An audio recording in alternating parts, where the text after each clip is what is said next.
नमस्कार। सामाजिक विकास र आध्यात्मिक ज्ञान हाम्रो अभियान समाजलाई सकारात्मक बाटोमा डोर्याउन र तपाईको आजको दिनलाई शुभ एवं माधुर्य बनाउन प्रातकालीन उषाको मधुरागसँगै सामुदायिक रेडियो सराङकोट 104.6 मेगाहर्जमा हामी उपस्थित भइसकेका छौं। पोखराको न्युरोड स्थित स्टुडियोबाट प्रत्यक्ष र www.sarangkotkhबर.com मार्फत संसारभर सुन्न सकिने बिहान 5:30 बजेको सराङकोट शुभ बिहानी खबरमा प्राविधिक मित्र सागरसँगै समाचार कक्षबाट म कमल पौडेल अथकको हार्दिक स्वागत छ। आज मिति 2080 साल असार महिनाको 27 गते बुधबार, नेपाल सम्बन्ध 1143, तदनुसार सन् 2023 जुलाई 12 तारिक आज दशमी तिथि। अब सुनौ शुभ बिहानी खबरका प्रमुख शीर्षकहरू। जनतालाई मूल्य वृद्धिको भारी, आयल निगमलाई 11 महिनामै 24 अर्ब रुपैयाँ नाफा। अर्थ मन्त्रालय भर्सेस राष्ट्र बैंक, तिक्ततापूर्ण अवस्था कायमै, खुकुलो मौद्रिक नीति लिन अर्थमन्त्रीको दबाव। ललिता निवास प्रकरणमा माधव नेपालले मुख खोले, आफ्नो सरकारले गरेको कामको बचाउ। ललिता निवासको सरकारी जग्गा हिनामिना आरोपमा मालपोत कार्यालयका थप 2 जना पूर्व कर्मचारी पक्राउ। मेडिकल व्यवसायी दुर्गा परसाईलाई ज्यान मार्ने धम्की दिँदै 30 करोड रुपैयाँ फिरौती माग्ने व्यक्ति गिरफ्तार। सोलुखुम्बुमा हेलिकप्टर दुर्घटना, हेलिकप्टरमा सवार 6 जनाकै ज्यान गएको पुष्टि। मनाङ एयरको हेलिकप्टर दुर्घटनाको छानबिन गर्न सरकारले बनायो समिति। मिटर ब्याज सम्बन्धी जाँचबुझ आयोगको म्याद 3 महिना थप। 16,000 रुपैयाँ घुस लिँदै गर्दा विद्यालय व्यवस्थापन समितिका अध्यक्ष र प्रधानाध्यापक पक्राउ। कपिलवस्तुमा सर्पको डसाईबाट 2 दिनमा 4 जनाको निधन। 1 लाख रुपैयाँ घुससहित सडक डिभिजन कार्यालय सिराहाका लेखा अधिकृत पक्राउ। मन्त्री हेरफेरको मोडमा प्रधानमन्त्री प्रचण्ड, जनमत पार्टीलाई एउटा मन्त्रालय दिने तयारी। कांग्रेस केन्द्रीय समितिको बैठकको सम्मुखमा विजयदेखि तेजुलालसम्म विकल्पको खोजीमा। भारतले खोल्यो धौलीगंगा बाँधको ढोका। महाकालीमा बाढीको सम्भावना, सतर्क रहन प्रशासनको आग्रह। स्विडेनलाई नेटोमा समावेश गर्न टर्की सहमत। भारतको उत्तर पूर्वी राज्य मणिपुरमा हिंसा, 2 महिनामा 142 जना नागरिक मारिए र देशमा मनसुनी वायुको सामान्य प्रभाव। गण्डकी र लुम्बिनी प्रदेशका 1-2 स्थानमा मेघ गर्जन र चट्याङ सहित भारी वर्षाको सम्भावना पनि रहे। अब खबरहरू विस्तारमा। सरकारले 25 फागुन 2079 मा दूधको उपभोक्ता मूल्य बढायो। 1 लिटरमा 86 बाट एकैपटक 14 रुपैयाँ मूल्य बढाएर 100 रुपैयाँ पुर्यायो। त्यसरी मूल्य बढाउनु अघि 3 महिना लगाएर कृषि तथा पशुपक्षी विकास मन्त्रालय मातहतको राष्ट्रिय दुग्ध विकास बोर्डले एउटा अध्ययन गरेको थियो। सो अध्ययनले पेट्रोलियम पदार्थको मूल्य वृद्धिका कारण दूध उत्पादक किसानको लागत झण्डै दोब्बर भएको निष्कर्ष निकालेको थियो। त्यही अध्ययनका आधारमा दूधको मूल्य बढाइएको थियो। गएको 1 वर्षमा इन्धनको मूल्य बढेकाले सार्वजनिक सवारी साधन, हवाई भाडादेखि चुलो चौको समेतमा महँगीको असर परेको छ। अन्तर्राष्ट्रिय बजारमा कच्चा तेलको मूल्य बढाउँदा नेपालमा पनि इन्धनको मूल्य बढाउने तर बाहिर घट्दा यहाँ नघटाउने नेपाल आयल निगमको रवैया यसमा जिम्मेवार देखिन्छ। 11 फागुन 2078 मा रुसले युक्रेनमा भीषण युद्ध सुरु गरेपछि अन्तर्राष्ट्रिय बजारमा इन्धनको मूल्य रकेटको गतिमा आकाशियो। 23 जेठ 6 जुन 2022 मा ब्रेन्ट क्रूड आयलको मूल्य सबैभन्दा उच्च प्रति ब्यारेल 119.47 प्रति ब्यारेलसम्म पुगेको थियो। आयल निगमले पनि 2078 पुसमा डिजल र मट्टीतेलको मूल्य 91 रुपैयाँ रहेकोमा त्यसलाई बढाएर 191 रुपैयाँसम्म पुर्यायो। तर अन्तर्राष्ट्रिय बजारमा कच्चा तेलको मूल्य पुरानै अवस्थामा आइसक्यो। युद्ध जारी नै रहे पनि आपूर्ति श्रृङ्खलाले वैकल्पिक बाटो समातेकाले मूल्य सामान्य बनेको हो। तर नेपाल आयल निगमले भने कच्चा तेलको मूल्य घटे अनुसार नेपालमा उपभोक्ता मूल्य नघटाएर 11 महिनामै 24 अर्ब रुपैयाँ नाफा आर्जन गरेको छ। यो वर्षको 11 महिनामा पेट्रोलियम पदार्थको आयात 4% घटेको छ। तर गत आर्थिक वर्षमा 38 अर्ब घाटामा गएको आयल निगमले यो वर्षको 11 महिनामै 40 अर्ब रुपैयाँ नाफा कमाइसकेको छ। तर आयल निगमले नाफा कमाउँदा पनि अहिले आम उपभोक्ताको चुलो चौकोको मूल्य घटेको छैन। तत्कालीन अर्थमन्त्री जनार्दन शर्माको पालादेखि सुरु भएको अर्थ मन्त्रालय र राष्ट्र बैंक बीचको तिक्ततापूर्ण अवस्था अझै कायम छ। शर्माको कार्यकालमा उनी र गभर्नर महाप्रसाद अधिकारी बीचको द्वन्द्व स्पष्ट रूपमै देखिन्थ्यो। अर्थमन्त्री सँगको टसलका कारण गभर्नर अधिकारीलाई सरकारले बर्खास्त नै गर्ने सम्मको चर्चा चलेको थियो। तर त्यसो हुन पाएन। यति बेला डाक्टर प्रकाश शरण महत अर्थमन्त्री छन्। अर्थमन्त्री फेरिए पनि अर्थ मन्त्रालय गभर्नर बीचको अघोषित द्वन्द्व साम्य भएको छैन। सरकारले आर्थिक वर्ष 2080-81 को वित्त नीति बजेट ल्याएसँगै केन्द्रीय बैंकले मौद्रिक नीतिको तयारी गरिरहेको छ। अर्थमन्त्रीले आर्थिक सहजीकरणका लागि खुकुलो मौद्रिक नीतिको पक्षमा चर्चा गरिरहेका छन्, तर गभर्नर अधिकारीले अर्थमन्त्रीको कुरालाई खासै चासो दिएका छैनन्। मंगलबार राजधानीमा आयोजित एक कार्यक्रममा अर्थमन्त्री डाक्टर प्रकाश शरण महतले राष्ट्र बैंकप्रति लक्षित गर्दै आक्रोश पोखे। अर्थतन्त्र बाह्य क्षेत्रसँगै आन्तरिक तर्फ समेत निकै सुधारात्मक रहेकाले कसिलो मौद्रिक नीति लिन आवश्यक नरहेको अर्थमन्त्री डाक्टर महतले बताए। पछिल्ला आर्थिक सूचकहरूले अवस्था सहजतर्फ उन्मुख बन्दै गएको देखाएको छ। मुलुकको ब्यालेन्स अफ पेमेन्ट बीओपी 228 अर्ब माथिले बचतमा छ। विदेशी मुद्राको सञ्चिति पनि 14 खर्ब 80 अर्ब माथि पुगेको छ। उपभोक्ता मुद्रास्फीति पनि 7% तल झरिसकेको छ। यस्तो परिस्थितिमा अब कसिलो मौद्रिक नीति लिइरहनु पर्ने अवस्था छैन। अर्थमन्त्री डाक्टर महतले भने, तर राष्ट्र बैंकले यो मनन गर्न आवश्यक छ। केन्द्रीय बैंकले कुनै एक सूचकलाई हेर्ने कि सिङ्गो मुलुकको अर्थतन्त्रलाई हेर्ने हो। खास गरी आर्थिक चापलाई कम गर्न र उत्पादनमा केन्द्रित हुन केन्द्रीय बैंकले ब्याजदर कम गर्ने गरी मौद्रिक नीति लिनुपर्ने अर्थमन्त्री डाक्टर महतको भनाइ छ। थप ब्याज दरका विषयमा बैंकहरूले मिलेर कार्टेलिङ गरिराख्दा समेत केन्द्रीय बैंक मौन बसेको भन्दै अर्थमन्त्री महतले असन्तुष्टि जनाएका छन्। हाम्रा बैंकहरू केही पारदर्शिता होलान्, तर स्वार्थमुक्त भने छैनन्। खुला अर्थतन्त्रको अवधारणामा बैंकहरूले एकाधिकार कायम गर्न पाइन्छ। बैंकहरू बीच स्वच्छ प्रतिस्पर्धा हुन आवश्यक छ। अर्थमन्त्री डाक्टर महतले भने, अहिले बैंकहरूले भद्र सहमतिका नाममा ब्याज दरमा कार्टेलिङ गरिरहेका छन्। यसलाई राष्ट्र बैंकले हेर्नु पर्दछ। आफ्नै नेतृत्वको सरकारले 13 वर्ष अघि गरेको विवादास्पद निर्णयबारे पूर्व प्रधानमन्त्री माधव कुमार नेपालले मुख खोलेका छन्। बारम्बार प्रश्न उठ्दा मौन रहेका पूर्व प्रधानमन्त्री नेपालले मंगलबार पाल्पामा पत्रकारहरूसँग कुरा गर्दै आफ्नो सरकारले गरेको कामको बचाउ समेत गरे। आफू प्रधानमन्त्री हुँदा ललिता निवासको जग्गा सरकारी हो कि होइन भनेर कानून सम्मत रूपमा छुट्याइएको जिकिर गर्दै उनले भने, त्यो निर्णय विपरीत अन्य निकायबाट सरकारी जग्गालाई व्यक्तिको भनेर निर्णय गर्छ भने त्यसको जिम्मेवार को हुने? ललिता निवास प्रकरणको अनुसन्धान गरिरहेको सीआईबीका अनुसार 2049 देखि 2070 सालसम्म ललिता निवासको 143 रोपनी सरकारी जग्गा व्यक्तिका नाममा दर्ता भएको हो। यसमध्ये 2066 सालमा प्रधानमन्त्री निवास विस्तारका नाममा 25 रोपनी भन्दा बढी प्लटिङको जग्गामा पुग्ने बाटो बनाउनुका साथै मोहीका नाममा दर्ता हुन पुगेको छ। नेपाल नेतृत्वको सरकारले बालुवाटार स्थित प्रधानमन्त्री निवास विस्तार गर्ने र बाहिरको जग्गा पर्खालभित्र पार्दा त्यहाँ रहेका मोहीलाई सट्टा भर्नामा जग्गा दिने निर्णय गरेको थियो। 29 चैत्र 2066 भएको ललिता निवाससँग सम्बन्धित मन्त्री परिषदको निर्णय यस्तो थियो। नेपाल सरकार समरजङ कम्पनीको नाममा मोही जनिएको ललिता निवासको क्याम्पा क्षेत्रको 4 किल्लाभित्र जम्मा क्षेत्रफल 27 रोपनी 7 आना 2 पैसा 1 दाम सरकारी जग्गा मध्ये मोही भाग कट्टा गरी बाँकी रहने 13 रोपनी 11 आना 3 पैसा 5 दाम जग्गा र साबिक बाटो तथा राजकुलो समेतको क्षेत्रफल 15 आना 2 रोपनी 2 पैसा गरी जम्मा क्षेत्रफल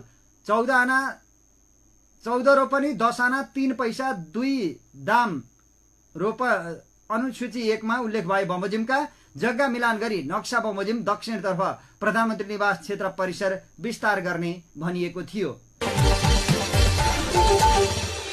मेडिकल व्यवसायी दुर्गा प्रसाईलाई ज्यान मार्ने धम्की दिँदै 30 करोड रुपैयाँ फिरौती माग्ने खोटाङका रमेश कुमार गुरुङ पक्राउ परेका छन्। गुरुङले परवेश लामाको नामबाट यही असारको 13 गतेदेखि निरन्तर फोन गरेर ज्यान मार्ने धम्की दिएको भन्दै प्रसाईले प्रहरीमा उजुरी दिएका थिए। धम्की दिने गुरुङलाई नेपाल प्रहरीको केन्द्रीय अनुसन्धान ब्युरो सीआईबीले हिजो पक्राउ गरेको हो। उनले 30 करोड रुपैयाँ फिरौती मागेका थिए। फिरौती रकम लिन आउने क्रममा प्रहरीले पक्राउ गरेको हो। सोलुखुम्बुमा हिजो मनाङ एयरको हेलिकप्टर दुर्घटनामा परेर ज्यान गुमाएका 6 जनाको शव काठमाडौँ लगिएको छ। अल्टिच्युड एयरको हेलिकप्टरबाट पहिलोमा 4 वटा र दोस्रोमा 2 वटा शव काठमाडौँ लगिएको हो। शव पोस्टमार्टमका लागि त्रिवी शिक्षण अस्पताल महाराजगञ्जमा राखिएको छ।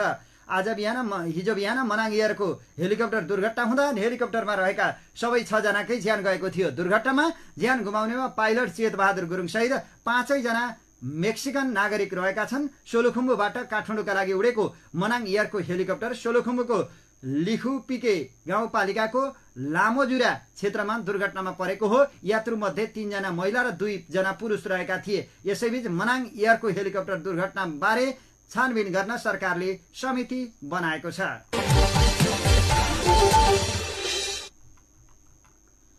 सरकारले मनाङ एयरको हेलिकप्टर दुर्घटनाबारे छानबिन गर्न समिति गठन गरेको छ।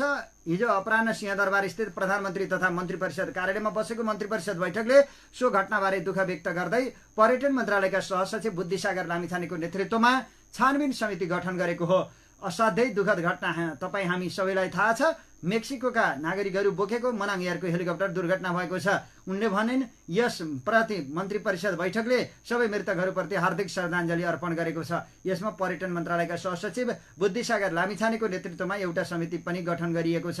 बैठकले सो घटनाप्रति दुःख व्यक्त गर्दै मृतकहरूप्रति श्रद्धाञ्जली अर्पण गरेको सूचना तथा संचार तथा सूचना प्रविधि मन्त्री एवं नेपाल सरकारकी प्रवक्ता रेखा शर्माले जानकारी दिएकी छन्। त्यसैगरी बैठकले मिटर ब्याज सम्बन्धी जाँचबुझ आयोगको म्याद 3 महिना थप गर्ने निर्णय पनि गरेको छ। गृह मन्त्रालयको प्रस्तावमा यो अनुसूचित लेनदेन यो मिटर ब्याज सम्बन्धी जाँचबुझ आयोग बनेको थियो हाम्रो, त्यो आयोगको म्याद 3 महिना थप गर्ने भन्ने निर्णय गरिएको छ उनले भनिन्। मन्त्री परिषद बैठकले मोटा धानको प्रति क्विन्टल 3198 र मध्यम धानको प्रति क्विन्टल 3362 रुपियाँ समर्थन मूल्य पनि तोकेको छ। हिजो कृषि मन्त्रालयको प्रस्तावमा धानको समर्थन मूल्य तोक्ने काम भएको छ। अहिले मोटा धानको प्रति क्विन्टल 3198 र मध्यम धानको प्रति क्विन्टल 3362 रुपियाँ समर्थन मूल्य तोकिएको छ। यो पहिलाभन्दा 250 रुपियाँले बढिरहेको छ। सर्वोच्च अदालतले काठमाडौँका मेयर बालेन्द्र शाहलाई वारेस राख्ने अनुमति दिन अस्वीकार गरेको छ। अदालतको अवहेलना मुद्दा खेपिरहेका शाहले वारेस राख्ने अनुमति माग्दै सर्वोच्चमा निवेदन दिएका थिए। तर उनको निवेदन उप सुनवाई गर्दै न्यायाधीश ईश्वर खतिवडा र हरि फुयालको इजलासले अनुमति नदिने निर्णय सुनाएका हुन्। वारेस राख्ने अनुमति नपाएपछि मेयर बालेन अब आफै तारिखमा उपस्थित हुनुपर्नेछ। काठमाडौँ महानगरमा हिन्दी चलचित्र चल्न नदिने बालेनको निर्णय विरुद्ध अदालतले आदेश दिएपछि उनले अदालतको आदेश नमान्ने बेहोराको अभिव्यक्ति दिएका थिए। उक्त अभिव्यक्तिले अदालतको अपहेलना भएको भन्दै अधिवक्ता वर्षा कुमारी झाले सर्वोच्चमा निवेदन दिएकी छिन्। नेपाली कांग्रेस कास्कीले भातृ संगठन तथा शुभेच्छुक संस्थामा मनोनित तथा निर्वाचित पदाधिकारीहरूलाई हिजो सम्मान गरेको छ। पार्टीले एक कार्यक्रमको आयोजना गरी उनीहरूलाई सम्मान गरेको हो। पूर्व मन्त्री यज्ञबहादुर थापा, संविधान सभा सदस्य शारदा पौडेल र सभापति किशोर दत्त बरालले अबिर र खादा उडाएर सम्मान गरेका थिए। खबरमा अब बाँकी खबरहरू। अख्तियार दुरुपयोग अनुसन्धान आयोगको टोलीले काठमाडौँको सिद्धि गणेश माध्यमिक विद्यालयका व्यवस्थापन समितिका अध्यक्ष र प्रधानाध्यापकलाई घुससहित पक्राउ गरेको छ। आयोगको टोलीले कागेश्वरी मनोहरा नगरपालिका 1 गागल फेदीमा रहेको सिद्धि गणेश माविका व्यवस्थापन समितिका अध्यक्ष राजकुमार थापा र प्रधानाध्यापक बुद्धिविलास धिताललाई 16,000 रुपियाँ घुस लिँदै गर्दा हिजो पक्राउ गरेको हो। आयोगका सहायक प्रवक्ता देवी प्रसाद थपलियाका अनुसार शिक्षक छनौटका क्रममा शिक्षकबाट घुस लिँदै गर्दा अध्यक्ष र प्रधानाध्यापकलाई गागल फेदी बस पार्कमा रहेका गोरखखाली मल्टी सपबाट पक्राउ गरिएको हो। पक्राउ परेकासँग आवश्यक अनुसन्धान भइरहेको सहायक प्रवक्ता थपलियाले बताएका छन्। बालुवाटार स्थित ललिता निवास क्याम्प भित्रको सरकारी जग्गा हिनामिना आरोपमा सीआईबीले थप 2 जनालाई पक्राउ गरेको छ। पक्राउ पर्नेमा योगराज पौडेल र नारायण दास मिश्र रहेका छन्। योगराज पौडेल मालपोत कार्यालय दिल्ली बजारका तत्कालीन नासु हुन्। नारायण दास मिश्र पूर्व खरिदार रहेको केन्द्रीय अनुसन्धान ब्युरोका एकजना अधिकृतले जानकारी दिएका छन्। सरकारी लिखत कृत्य गरेर ललिता निवासको जग्गा व्यक्तिको नाममा दर्ता गराएको आरोपमा पक्राउ पर्नेको संख्या अहिले 14 पुगेको छ।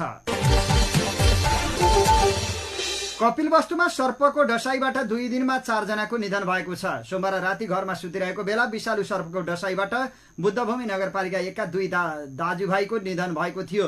निधन हुनेमा 9 वर्षीय प्रदीप भुषाल र 12 वर्षीय दीपक भुषाल रहेको गोरुसिंगे इलाका प्रहरी कार्यालयका प्रहरी निरीक्षक नरेश बहादुर शाहीले जानकारी दिए। दुवैजना आफ्नो हजुर आमासँग एक तले घरको भुइँमा सुतेका थिए। बिहान 2 दाजुभाइ बेहोस अवस्थामा भेटिएपछि लगत्तै स्थानीय अस्पतालमा पुर्याइएको थियो। त्यहाँ उपचार सम्भव नभएपछि बुटवल स्थित लुम्बिनी प्रादेशिक अस्पताल लैजाँदै गर्दा एकजनाको बाटोमा र अर्काको उपचारका क्रममा निधन भएको प्रहरी निरीक्षक शाहीले बताए। नातिसँग सुतेकी 60 वर्षीय हजुरआमा बसन्ता भुषाललाई पनि सर्पले डसेको हुन सक्ने भन्दै सोही अस्पतालमा उपचारका लागि पठाइएको सर्पदंश उपचार केन्द्रका व्यवस्थापक नवीन भण्डारीले जानकारी दिएका छन्। मृतक दाजुभाइकी आमा वैदेशिक रोजगारको सिलसिलामा विदेश रहेको प्रहरी निरीक्षक शाहीले बताए। बुबाको भने यसभन्दा अगाडि नै दुर्घटनामा परि निधन भएको थियो।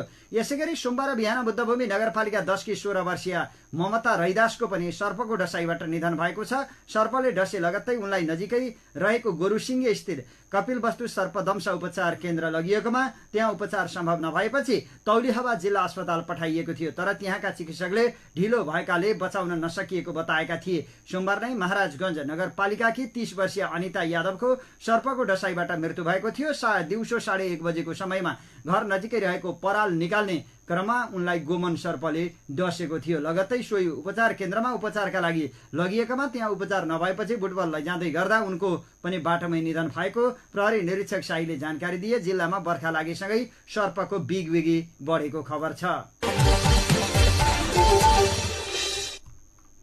बागलुङ जिल्लाको बडीगाडमा सडक खन्ने क्रममा जेसीबीको ठक्करबाट बालकको मृत्यु भएको छ। बडीगाड गाउँपालिका 7 भत्रेनीबाट साइरेनीसम्मको कच्ची सडक खन्ने क्रममा जेसीबीको ठक्करबाट स्थानीय भानबहादुर घरतीको 14 वर्षीय छोरा सुनिलको मृत्यु भएको जिल्ला प्रहरी कार्यालय बागलुङका सूचना अधिकारी तथा प्रहरी नायब उपरीक्षक मदन केसीले जानकारी दिएका छन्। जेसीबी चालकलाई प्रहरीले नियन्त्रणमा लिएर आवश्यक अनुसन्धान थालेको छ। प्रधानमन्त्री पुष्पकमल दाहाल प्रचण्ड पछिल्लो समय मन्त्री हेरफेर गर्ने तयारीमा लागेका छन्। जनमत पार्टीलाई सरकारमा ल्याउन उनले मन्त्री हेरफेर गर्न लागेको स्रोतले बताएको छ। जनमत पार्टीलाई एउटा मन्त्रालय दिने तयारी छ। मंगलबार ललितपुरमा भएको एक कार्यक्रममा नेकपा एमालेका अध्यक्ष केपी शर्मा ओलीले सम्बोधन गर्दै थिए। नेकपा एमाले बागमती संगठन कमिटिको 7औं बैठकलाई ओलीले एमाले पार्टी कार्यालय चियासलमा सम्बोधन गरिरहेका बेला एक बालक एकाएक मञ्चमा पुगे। ती बच्चा मञ्चमा पुगेपछि ओलीले बोल्न रोकेर उनीतर्फ हात फैलाए। ती बालकलाई तानेर आफू छेउमा राखेका ओलीले बोल्दै गरेको माइक खोसेर बोल्न थाले। बालकले माइक समातेर केही बेर फुफु गरे। बालकले माइकमा बोलेको भने बुझिएन। बालक अझै बोल्न खोजेपछि ओली आफैले अर्को माइक तानेर मुख छेउमा लगिदिए। बालकले पुनः बोल्न खोजे तर कुरा बुझिएन। करिब 1 मिनट जति बोलेपछि ती बालकलाई कसैले मञ्चबाट लग्यो। मञ्च छाड्नु अघि ओलीले बालकलाई भने छोरी। ओलीले छोरी भने पनि बच्चा छोरा भएको खुलेको छ। अब तिमी र म भरे भरे फोटो खिच्नुपर्छ है। ती बालकले समातेको माइकमा ओलीका सहयोगीहरूले सेनिटाइजर छर्के अनि ओली पुनः बोल्न थाले। उनले भने नातिनीले नेता हुने छाँट देखाइन्। ती बालक कार्यक्रममा सहभागी हुन गएका एमाले कार्यकर्ता नील प्रसाद घिमिरेका छोरा भएको बुझिएको छ। समाचार प्रकाशित भएपछि घिमिरेले बच्चा आफ्नो भएको बताए। उनले भने दर्शक दीर्घामा बाबुलाई सँगै राखेको थिएँ। म शौचालय गएको बेला बाबु मञ्चमा सरासर गएछ। अख्तियार दुरुपयोग अनुसन्धान आयोगले सडक डिभिजन कार्यालय सिराहाका लेखा अधिकृतलाई घुससहित पक्राउ गरेको छ। आयोगको टोलीले सडक डिभिजन कार्यालय सिराहाका लेखा अधिकृत पदम विनोद पोखरेललाई 1 लाख रुपियाँ घुस लिइसकेको अवस्थामा हिजो पक्राउ गरेको हो। सडक निर्माणको अन्तिम बिल भुक्तानी दिने क्रममा सेवाग्राहीसँग घुस लिइसकेको अवस्थामा पोखरेललाई आयोगले कार्यालयबाटै पक्राउ गरेको हो। पक्राउ परेका पोखरेलसँग आवश्यक अनुसन्धान भइरहेको आयोगका सहायक प्रवक्ता देवी प्रसाद थपलियाले जानकारी दिएका छन्। शुभ बिहानी खबरमा अब बाँकी खबरहरू। नेपाली कांग्रेसमा थारू समुदायका नेताहरूले विकल्पको खोजीबारे छलफल थालेका छन्। पार्टीभित्र थारू नेताहरूलाई व्यवस्था गरिएको भन्दै विजय कुमार गक्सेदार सहितका नेताहरू कांग्रेसबाट बाहिरिने तयारीको सोचमा पुगेका हुन्। असारको पहिलो साता पूर्व उपसभापति विजय कुमार गक्सेदार, केन्द्रीय सदस्य रामजनम चौधरी, गोपाल दहित, प्रतिनिधि सभा सदस्य तेजुलाल चौधरी लगायतका नेताहरूबीच विकल्पको खोजीमा छलफल भएको थियो। कांग्रेस केन्द्रीय सदस्य रामजनम चौधरीका अनुसार नेतृत्वले थारू प्रतिको दृष्टिकोण नबदले पार्टीमा बस्नुको औचित्य नभएको छलफलको निष्कर्ष निकालेका थिए। कांग्रेस सांसद तेजुलाल चौधरीले पनि थारू नेताहरूले विकल्पको खोजी गरिरहेको बताए। कांग्रेस नेतृत्वको रवैया देखियो। यस्तो अवस्थामा कांग्रेसमा बस्नुको अर्थ छैन भनेर छलफल गरिरहेका छौं। तेजुलालले भने आज बस्ने केन्द्रीय कार्यसमिति बैठकपछि थप रणनीति बनाउने थारू नेताहरूको तयारी छ। रामजनमले भने 1 वर्षपछि आज केन्द्रीय समिति बैठक बस्दैछ, त्यहाँ हाम्रो कुरा राख्छौं। थारू संघको विधान, नेपाल तरुण दल विस्तार, मन्त्री छनौट लगायतका विषयमा सामूहिक कुरा उठाउने रामजनमको भनाइ छ। थारू सङ्घको विधान नै संशोधन भएको छैन। नेपाल तरुण दलको 400 जनाको केन्द्रीय कार्यसमिति बनाउँदा पनि हामीले भनेको 1 जनालाई पनि राखिएन। मन्त्री छनौटमा पूरा व्यवस्था गरियो। उनले भने कांग्रेसबाट 9 जना मन्त्री बन्दा पनि 1 जना थारूलाई समावेश नगराइएकोमा उनीहरूको आपत्ति छ। यस्तो ठूलो मन्त्री परिषदमा 1 जना थारू समुदायबाट मन्त्री बनाइएनन्। एमाले र माओवादीले थारू समुदायबाट मन्त्री बनायो, तर कांग्रेसले 1 जनालाई पनि मन्त्री बनाएन। थारूहरूप्रति नेपाली कांग्रेसको दृष्टिकोण के हो, यसबारे भोलि आज कुरा उठाउँछौं। उनको प्रश्न छ। राम जनमका अनुसार केन्द्रीय सदस्य गोपाल दहितले थारूहरूको माग मुद्दाबारे सूची बनाएका छन्। आज केन्द्रीय समिति बैठक बस्नुअघि उनीहरूबीच आन्तरिक छलफलको तयारी गरेको छ। काठमाडौँ महानगरपालिकाले विभिन्न समयमा सडक व्यापारीहरूसँग अभद्र र अमानवीय व्यवहार गर्ने नगर प्रहरीलाई कारबाही गरेको छ। महानगर प्रहरी बलका प्रमुख नगर प्रहरी उपरीक्षक राजुनाथ पाण्डेका अनुसार यस क्रममा 7 जना करारका नगर प्रहरीलाई जागिरबाट हटाएको जनाइएको छ। स्थायी सेवामा रहेका 5 जनालाई निलम्बन गरिएको छ। अमानवीय व्यवहार देखाएपछि हामीले यसअघि 12 जना नगर प्रहरीलाई विभागीय कारबाही गरिसकेका छौं। हाम्रा ब्रिफिङमा अभद्र व्यवहार नगर्न भनेका छौं। यसका साथै जनस्तरबाट आएका गुनासाहरूको अध्ययन गरेर गल्ती गर्ने नगर प्रहरीलाई कारबाही गरेका छौं। पाण्डेको भनाइ छ। यस प्रकारका घटना दोहोरिन नदिन क्षेत्रमा खटिएका प्रहरीहरूलाई केन्द्रीय कार्यालयमा बोलाएर आचरण सम्बन्धी तालिम दिन थालिएको पाण्डेको भनाइ छ। राष्ट्रिय सभाको हिजोको बैठकमा सांसदहरूले बाढी पहिरोबाट हुने जनधनको क्षति न्यूनीकरणका लागि सुर्खेतमा खानेपानी अभावले जनता प्रभावित भएका लगायतका विषयमा सरकारको ध्यानाकर्षण गराएका छन्। हिजोको बैठकको शून्य समयमा सांसद गोमा देवी तिमल सिन्हाले देशका विभिन्न ठाउँमा बाढी पहिरोका कारण जनधनको ठूलो क्षति भएको भन्दै मोगले नारायणघाट सडक खण्डमा पहिरोका कारण जनताले दुःख पाएको प्रति सरकारको ध्यानाकर्षण गराइन्। उनले यसको स्थायी समाधानका लागि सरकारसँग आग्रह गरिन्। सांसद तुलप्रसाद विश्वकर्माले जुम्लाको मुकुन्द नेपाली र बसन्ती देवी बीचको प्रेम विवाहलाई लिएर उनका दाजुले मुकुन्दको घरमा आगजनी गरेको, दाङ घोराईमा 2 विद्यार्थीलाई दलित भन्ने थाहा भएपछि घरबाट निकालिएको र बाँकेमा धनकली सुनारलाई छिमेकी भुवन बुढाले सामान्य विवादमा हातपात गर्ने कामप्रति सरकारको ध्यानाकर्षण भएको जानकारी गराएका छन्। सांसद दुर्गा गुरुङले कर्णाली प्रदेशको सुर्खेत उपत्यकाका जनताले पानी खान नपाएकाले जनजीवन कष्टकर बन्दै गएको प्रति सरकारको ध्यानाकर्षण गराउँदै र त्यसमा पानी परियोजना तत्काल अघि बढाउन सरकारसँग आग्रह गरिन्। सांसद नारायण दत्त मिश्रले समयमै मलको पर्याप्त व्यवस्था नहुँदा किसानहरू प्रभावित भएको र कैलालीमा पानी नपर्दा जनता मर्माहत भएको प्रति सरकारलाई जानकारी गराए। सांसद नारायण प्रसाद दाहालले असार 15 गतेपछि किसानको धान रोप्ने चटारो हुनुपर्ने अवस्थामा धेरै स्थानमा पानी अभावका कारण धान रोप्न नपाएको उल्लेख गर्दै चितवनका जनताले पनि पानी अभावका कारण धान रोप्न नपाएको बताए। सांसद मदन कुमारी शाहले देश निर्माण गर्नका लागि अर्थतन्त्र बलियो बनाउनु पर्ने र त्यसका लागि सबैको ध्यान दिनुपर्ने जोड दिएका छन्। सांसद सुरेश कुमार आलेमगरले राष्ट्रिय तथ्याङ्क कार्यालयले 2078 को जनगणनामा पुनलाई मगरबाट र मालीलाई नेवारबाट गलत बनाएर छुट्टै जाति बनाएको प्रति गम्भीर ध्यानाकर्षण गराउँदै तत्काल सच्याउन माग गरे। शून्य समयमा सांसद भुवन बहादुर सुनुवारले निजामतीमा दलितका लागि छुट्याइएको आरक्षणका विषयमा कुरा उठाएका थिए। भारतले धौलीगंगा जलविद्युत परियोजनाको बाँधको ढोका खोलेको छ। हिजो बिहान 5 बजे बाँधका ढोका खोलेपछि महाकाली नदीमा पानीको सतह बढेको जिल्ला प्रशासन कार्यालय दार्चुलाकी प्रमुख जिल्ला अधिकारी किरण जोशीले जानकारी दिएकी छन्। बाँधका ढोका राति 8 बजेसम्म खोलिएको महाकाली नदीमा बाढी आएको बताइएको छ। बाढी आउने सम्भावनालाई मध्यनजर गर्दै यसअघि महाकाली नदी किनारमा बसोबास गर्नेलाई सतर्कता अपनाउन र सुरक्षित ठाउँमा रहन तथा नदी छेउछाउ नजान आग्रह समेत गरिएको थियो। शुभ बिहानी खबरमा अब विदेशका खबर। स्विडेनलाई नेटोमा समावेश गर्न टर्की सहमत भएको छ। नेटो प्रमुख जेन्स स्टोल्टनबर्गले टर्कीका राष्ट्रपति रेसेप तैयब अर्दोआनले स्विडेनलाई यस सैन्य गठबन्धनमा समावेश गर्न सहमत भएको बताएका छन्। उनले अर्दोआनले टर्कीको संसदमा स्विडेनको प्रस्ताव ल्याउने र समर्थन सुनिश्चित गर्ने बताए। यसैबीच स्विडेनका प्रधानमन्त्री अल्फ क्रिस्टर्सनले भने म धेरै खुसी छु, आज स्विडेनका लागि ठूलो दिन हो। स्विडेनले कुर्दिश लडाकुलाई शरण दिएको आरोप लगाउँदै टर्कीले केही महिनासम्म उनको आवेदन रोकेको थियो। नेटोका 31 सदस्य मध्येको एकको रूपमा टर्कीसँग कुनै पनि नयाँ देशलाई गठबन्धनमा सामेल हुनबाट रोक्नका लागि भिटो शक्ति छ। यस समाचारमा प्रतिक्रिया दिँदै अमेरिकी राष्ट्रपति जो बाइडेनले राष्ट्रपति एर्दोगानको तर्फबाट छिटो समर्थन जुटाएर अघि बढ्ने प्रतिबद्धताको स्वागत गरेको बताएका छन्। व्हाइट हाउसको तर्फबाट जारी बयानमा भनिएको छ, म युरो अटलान्टिक क्षेत्रमा रक्षा बढाउनेमा राष्ट्रपति एर्दोगान र टर्कीसँग काम गर्नका लागि तयार छु। म प्रधानमन्त्री क्रिस्टर्सन र नेटोको 32औं सहयोगीको रूपमा स्वागत गर्नका लागि उत्सुक रहेको छु। यस्तै जर्मन विदेश मन्त्री एनालेन वेयरवाकले ट्विट गरे, 32मा हामी एकै साथ थप सुरक्षित छौं।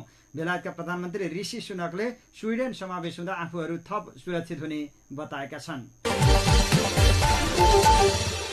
भारतको उत्तरपूर्वी राज्य मणिपुरमा विगत 2 महिनामा भएका हिंसामा 142 जनाको मृत्यु भएको स्थानीय सरकारले जनाएको छ। मणिपुरका मुख्य सचिवले भारतको सर्वोच्च अदालतमा प्रस्तुत गरेको प्रतिवेदनमा हिंसा प्रभावित राज्यमा 142 जनाको ज्यान गएको उल्लेख छ। गत मेदेखि राज्यमा आगजनीका 5000 घटना भएका तथा इम्फाल पूर्व र इम्फाल पश्चिमका जिल्लामा सबैभन्दा धेरैले ज्यान गुमाएको उल्लेख गरिएको छ। चराङकोट खबरको अन्त्यमा अब मौसम। गण्डकी र लुम्बिनी प्रदेशका 1-2 स्थानमा मेघ गर्जन र चट्याङसहित भारी वर्षाको सम्भावना छ। मौसम पूर्वानुमान महाशाखाका अनुसार अन्य प्रदेशका केही स्थानमा हल्कादेखि मध्यम वर्षाको सम्भावना छ। दिउँसो देशभर सामान्यदेखि पूर्ण बदली रहनेछ। सबै प्रदेशका केही स्थानमा हल्कादेखि मध्यम वर्षाको सम्भावना छ। कोशी, बागमती, गण्डकी र कर्णाली प्रदेशका 1-2 स्थानमा मेघ गर्जन र चट्याङसहित भारी वर्षाको सम्भावना रहेको छ। राति देशभर सामान्यदेखि पूर्ण बदली रहनेछ। सबै प्रदेशका केही स्थानमा हल्कादेखि मध्यम वर्षाको सम्भावना छ। कोशी, मधेस, बागमती, लुम्बिनी र सुदूरपश्चिम प्रदेशका 1-2 स्थानमा मेघ गर्जन चट्याङसहित भारी वर्षाको समेत सम्भावना छ। मध्य प्रदेश लगायत कोशी र लुम्बिनी प्रदेशका तराईका थोरै स्थानहरूमा हावाहुरीको पनि सम्भावना छ। हाल देशमा मनसुनी वायुको सामान्य प्रभाव छ। मनसुनको न्यूनचापीय रेखा पश्चिमतिर सरदर स्थानभन्दा दक्षिणतर्फ तथा पूर्वतिर सरदर स्थानभन्दा उत्तरतर्फ नेपाल नजिक अवस्थित रहेको छ। सराङकोट शुभ बिहानी खबरको अन्त्यमा प्रमुख खबरका शीर्षकहरू फेरि एकपटक। जनतालाई मूल्य वृद्धिको भारी, आयल निगमलाई 11 महिनामै 24 अर्ब रुपैयाँ नाफा। अर्थ मन्त्रालय भर्सेस राष्ट्र बैंक, तिक्ततापूर्ण अवस्था कायमै, खुकुलो मौद्रिक नीति लिन अर्थमन्त्रीको दबाव। ललिता निवास प्रकरणमा माधव नेपालले मुख खोले, आफ्नो सरकारले गरेको कामको बचाउ। ललिता निवासको सरकारी जग्गा हिनामिना आरोपमा मालपोत कार्यालयका थप 2 जना पूर्व कर्मचारी पक्राउ। मेडिकल व्यवसायी दुर्गा परसाईलाई ज्यान मार्ने धम्की दिँदै 30 करोड रुपैयाँ फिरौती माग्ने व्यक्ति गिरफ्तार। सोलुखुम्बुमा हेलिकप्टर दुर्घटना, हेलिकप्टरमा सवार 6 जनाकै ज्यान गएको पुष्टि। सबै शव काठमाडौँ लगियो। मनाङ एयरको हेलिकप्टर दुर्घटनाको छानबिन गर्न सरकारले बनायो समिति। मिटर ब्याज सम्बन्धी जाँचबुझ आयोगको म्याद 3 महिना थप। 16,000 रुपैयाँ घुस लिँदै गर्दा काठमाडौँको सिद्धि गणेश माध्यमिक विद्यालयका विद्यालय व्यवस्थापन समितिका अध्यक्ष र प्रधानाध्यापक पक्राउ। कपिलवस्तुमा सर्पको डसाईबाट 2 दिनमा 4 जनाको निधन। 1 लाख रुपैयाँ घुससहित सडक डिभिजन कार्यालय सिराहाका लेखा अधिकृत पक्राउ। मन्त्री हेरफेरको मुडमा प्रधानमन्त्री प्रचण्ड, जनमत पार्टीलाई एउटा मन्त्रालय दिने तयारी। कांग्रेस केन्द्रीय समितिको बैठक आज बस्दै केन्द्रीय समितिको बैठकको सम्मुखमा विजयदेखि तेजुलालसम्म विकल्पको खोजीमा। भारतले खोल्यो धौलीगंगा बाँधको ढोका। महाकालीमा बाढीको सम्भावना, सतर्क रहन प्रशासनको आग्रह। स्विडेनलाई नेटोमा समावेश गर्न टर्की सहमत। भारतको उत्तर पूर्वी राज्य मणिपुरमा हिंसा, 2 महिनामा 142 नागरिक मारिए र देशमा मनसुनी वायुको सामान्य प्रभाव। गण्डकी र लुम्बिनी प्रदेशका 1-2 स्थानमा मेघ गर्जन र चट्याङसहित भारी वर्षाको सम्भावना। हवस् त अहिलेलाई सराङकोट शुभ बिहानी खबरहरूको क्रम यही सकिएको छ। अबको केही बेरमा नेपाली बहस लिएर उपस्थित हुने नै छौं। तबसम्मको लागि प्राविधिक मित्र सागरसँगै समाचार कक्षबाट म कमल पौडेल अथक बिदा चाहन्छु। नमस्कार, शुभ दिन।